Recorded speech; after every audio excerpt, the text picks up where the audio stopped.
Hello everyone, welcome to education clear by Jyoti. आज के इस वीडियो में हम सब पेपर 1 का सीडीपी वाला पोर्शन देखेंगे। जो एग्ज़ाम हुआ है आज उसका सीडीपी का आंसर की देखेंगे। चलिए देखते हैं कौन सा आंसर सही है बिना टाइम वेस्ट किए। इसमें जो पहला क्वेश्चन नंबर फर्स्ट है, बच्चों की लंबाई और वजन में वृद्धि किसका उदाहरण है। आपको पता ही होगा कि जो लंबाई में अगर बात हो और वज़न में बात हो तो ये कौन सा होता है, क्वांटिटेटिव होता है। ऑप्शन नंबर फोर्थ वाला सही हो जाएगा, मात्रात्मक परिवर्तन जिसे बोलते हैं। फिर सेकंड वाला है, ये पेपर 1 का है, इससे पहले मैं पेपर 2 का करवा चुकी हूँ। जीन पियाजे के अनुसार निम्नलिखित में से कौन सी क्षमताएं पूर्व संक्रियात्मक अवस्था की विशेषताएं हैं। जीन पियाजे के अकॉर्डिंग बताना है कि जो पूर्व संक्रियात्मक अवस्था है उसकी विशेषता कौन सा है। तो इसमें जो सही आंसर हो जाएगा वो ऑप्शन नंबर थर्ड वाला हो जाएगा, प्रतीकात्मक खेल और जीववाद। ऑप्शन नंबर थर्ड वाला सही हो जाएगा। जो एनिमिज्म है और ये सिंबॉलिक प्ले है, ये होता है पूर्व संक्रियात्मक अवस्था में। नेक्स्ट देखते हैं, क्वेश्चन नंबर थर्ड है। इसमें बस क्वेश्चन आंसर ही देखेंगे, एक्सप्लेनेशन नहीं होगा। चलिए देखते हैं। आलोचनात्मक सोच वाले प्रश्न पूछने का प्राथमिक उद्देश्य क्या है। जो क्रिटिकल थिंकिंग वाले क्वेश्चंस पूछे जाते हैं उनका उद्देश्य क्या होता है उनको पूछने का। तो इसका सही आंसर हो जाएगा उच्च स्तरीय सोच और समस्या समाधान कौशल को बढ़ाना। ऑप्शन नंबर सेकेंड वाला सही हो जाएगा, उच्च स्तरीय सोच और समस्या समाधान कौशल को बढ़ाना। नेक्स्ट देखते हैं, क्वेश्चन नंबर 4 है। हेरिडिटी टोटली डिटरमाइन, जो हेरिडिटी होता है वो टोटली क्या डिटरमाइन करता है। इसका जो सही आंसर हो जाएगा ऑप्शन नंबर फर्स्ट वाला हो जाएगा, सेक्स, और ये फोर्थ में था। ऑप्शन नंबर फर्स्ट वाला सही हो जाएगा। ये जेंडर और सीखने की शैली और शैक्षणिक सफलता को डिटरमाइन नहीं करता, ये बोला है पूरी तरह से टोटली। नेक्स्ट है क्वेश्चन नंबर 5। ऐसे बच्चे जिन्होंने बहुत कम उम्र में गंभीर सामाजिक अभाव का अनुभव किया है, वंचित विद्यार्थी जिस प्रकार से होते हैं, आमतौर पर उनके विकास में देरी या बाधा उत्पन्न होती है। पुनर्वास के बावजूद विकास के कुछ क्षेत्रों में सुधार अधीनस्थ होने की संभावना है। यह अवधि जिसमें विकास पर्यावरणीय समर्थन से महत्वपूर्ण रूप से प्रभावित होता है क्या कहलाता है। ये संवेदनशील अवधि होती है जिसे बोलते हैं sensitive period. Option number third वाला सही हो जाएगा, क्योंकि जो वंचित विद्यार्थी होते हैं उनको सेंसिटिव पीरियड उनके मतलब इस टाइम को बोला जाएगा। नेक्स्ट क्वेश्चन नंबर 6 है। निम्नलिखित में से कौन सा निरंतर और व्यापक मूल्यांकन का समर्थन करेगा। कंटिन्यूअस एंड कॉम्प्रिहेंसिव इवैल्यूएशन का समर्थन इसमें से कौन सा करेगा। इसका जो सही आंसर हो जाएगा ऑप्शन नंबर फर्स्ट वाला हो जाएगा, वृद्धि और अधिगम प्रगति पोर्टफोलियो। ऑप्शन नंबर फर्स्ट वाला सही हो जाएगा, क्योंकि पोर्टफोलियो ऐसा चीज़ होता है जिसमें सब कुछ डिटरमाइन होता है।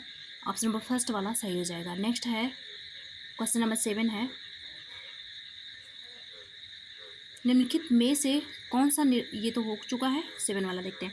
लेव वाइगोत्स्की के अनुसार छात्रों के सीखने के अनुभव को बेहतर बनाने के लिए निम्नलिखित में से कौन सा एक अनुवांशिक दृष्टिकोण है। लेव वाइगोत्स्की के अकॉर्डिंग बताना है जो सीखना होता है उसको बेहतर बनाने के लिए कौन सा एक अनुवांशिक दृष्टिकोण है। तो इसका सही आंसर हो जाएगा ऑप्शन नंबर फर्स्ट वाला, छात्रों के वर्तमान स्तर पर आधारित उनको उचित समर्थन मार्गदर्शन के साथ काम प्रदान करना।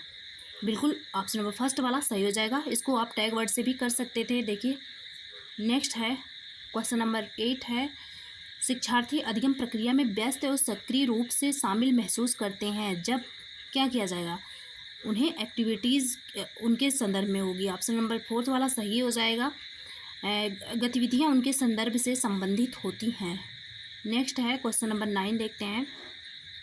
जागृति को यह पता चलता है कि उसका कुत्ता रस्टी एक गोल्डन रिट्रीवर है जब वह एक और कुत्ते को देखती है जो रस्टी जैसा दिखता है लेकिन एक अलग नस्ल का है, तो वह उसे भी कुत्ता समझती है। जीन पियाजे के संज्ञानात्मक विकास के सिद्धांत के अनुसार यह किस अवधारणा को प्रदर्शित करता है। इसका सही आंसर हो जाएगा एसिमिलेशन। ऑप्शन नंबर थर्ड वाला सही हो जाएगा।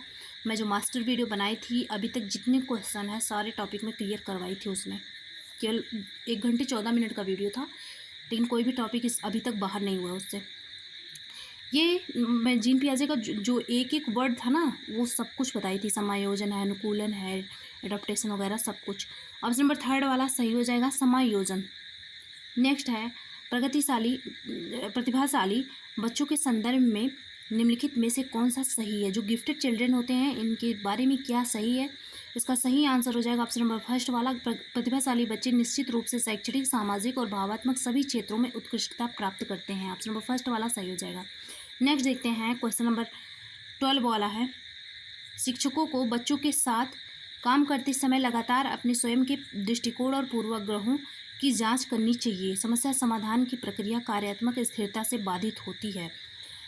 ये वाला इसकी व्याख्या नहीं करता, लेकिन दोनों सही है। ऑप्शन नंबर फर्स्ट वाला सही है, ये दोनों सही हैं लेकिन व्याख्या नहीं करता। नेक्स्ट है क्वेश्चन नंबर 13 है, गणित में अपने खराब अंकों के बारे में बात करते हुए रवि कहता है, मुझे अंकों की समझ नहीं है।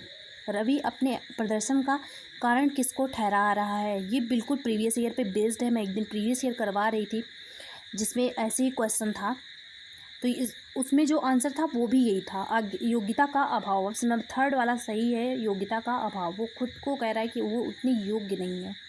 नेक्स्ट है क्वेश्चन नंबर 14 देखते हैं, शिक्षकों को कक्षा में प्रभावी संज्ञान सुनिश्चित करने के लिए बच्चों को संवेगात्मक सहारा देना चाहिए।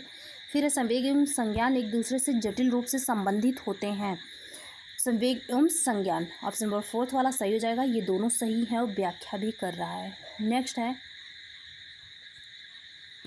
देखिए कौन सा है, 15 है ना आपकी बार। हाँ, नेक्स्ट है क्वेश्चन नंबर 15, शिक्षकों को कक्षा में प्रभावी संज्ञान सुनिश्चित करने के लिए, ये तो हो चुका है। निम्नलिखित में से अवधारणा के निरूपण का कौन सा क्रम बच्चों की संज्ञानात्मक क्षमताओं के उत्तरोत्तर विकास के अनुरूप है? तो इसका सही आंसर हो जाएगा, पहले क्रिया आधारित है, फिर छवि आधारित है, फिर संकेत आधारित। ऑप्शन नंबर फोर्थ वाला सही हो जाएगा।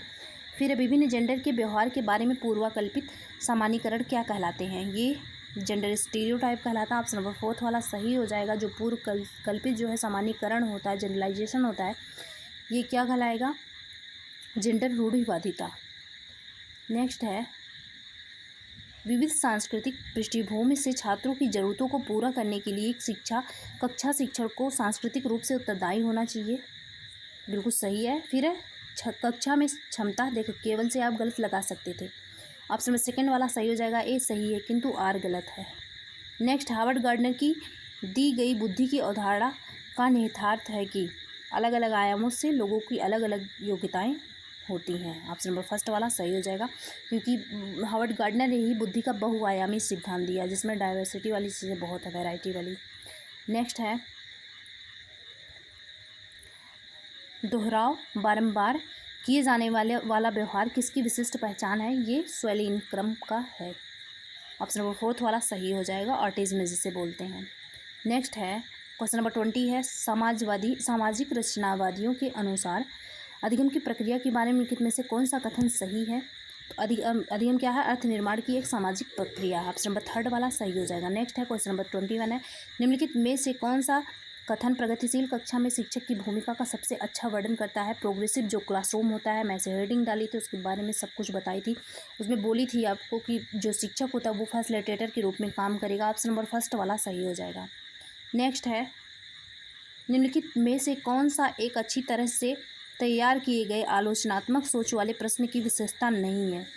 फिर है, यह मुख्य रूप से तथ्यात्मक जानकारी पर आधारित है, ये है।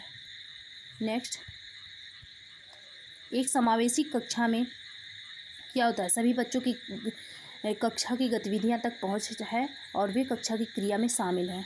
ऑप्शन नंबर फर्स्ट वाला सही हो जाएगा। नेक्स्ट है, आमतौर पर सीखने की अक्षमता या कठिनाइयों वाले बच्चों में क्या होता है? जो सीखने की अक्षमता होती है उन्हें एक जैसे अक्षर मतलब कन्फ्यूज़न होता रहता है। ऑप्शन नंबर सेकेंड वाला सही हो जाएगा, एक जैसे दिखने वाले अक्षर और वर्ड को लेकर भ्रम। नेक्स्ट है, आमतौर पर सीखने की अक्षमता, ये तो हो चुका है।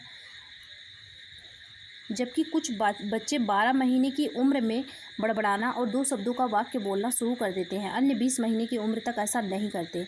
विकासात्मक, सही है ये। विकासात्मक प्रतिमान केवल सांकेतिक है, व्यक्तिगत बच्चों की विकास भिन्न हो सकता है। बिल्कुल सही है ऑप्शन नंबर। अब ये व्याख्या भी कर रहा है, इसी रीजन से बच्चे बोल नहीं पाते हैं 20-20 महीने तक। ए आर दोनों सही है, आर ए आर की सही व्याख्या करता है।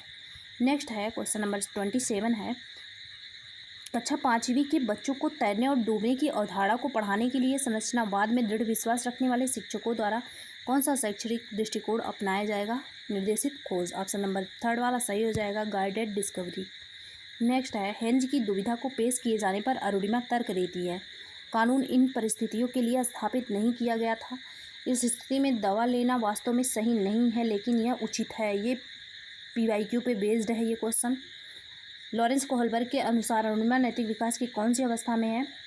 ये सामाजिक सरोकार और विवेक। ऑप्शन नंबर कौन सा सही है? फोर्थ वाला। लेकिन ये थोड़ा सा कन्फ्यूज़न वाला क्वेश्चन है, हो सकता है आयोग इसका आंसर फर्स्ट वाला भी माने, क्योंकि ये भी थोड़ा थोड़ा सही है। नेक्स्ट देखते हैं, क्वेश्चन नंबर 29 है, विकास के संदर्भ में निम्नलिखित में से कौन सा कथन सही है? विकास क्या है? चक्रीय तरीके से होता है जैसे। फिर है एक PYQ में करवा रही थी, उसमें दिया था विकास होता है, तो उसमें दिया था बस चक्रीय। ऑप्शन नंबर फर्स्ट वाला सही, ये भी PYQ बेस्ड है, रैखिक नहीं होता, चक्रीय होता है। फिर है निम्नलिखित में से कौन सी सार्थक सीखने के लिए एक प्रभावी स्मृति तकनीकी नहीं है? ये देखिए, जितने लोग टैग वर्ड कराए रहेंगे, जितने भी टीचर, मैं भी करवाई थी, सब लोग बताएंगे रटना मनाइए, रटने और दोहराव वाले। बस 30 क्वेश्चन कंप्लीट हो गए। बाकी मैं इसके बाद हिंदी और भी जो है पार्ट सबका अपलोड कर दूँगी। Thanks for watching.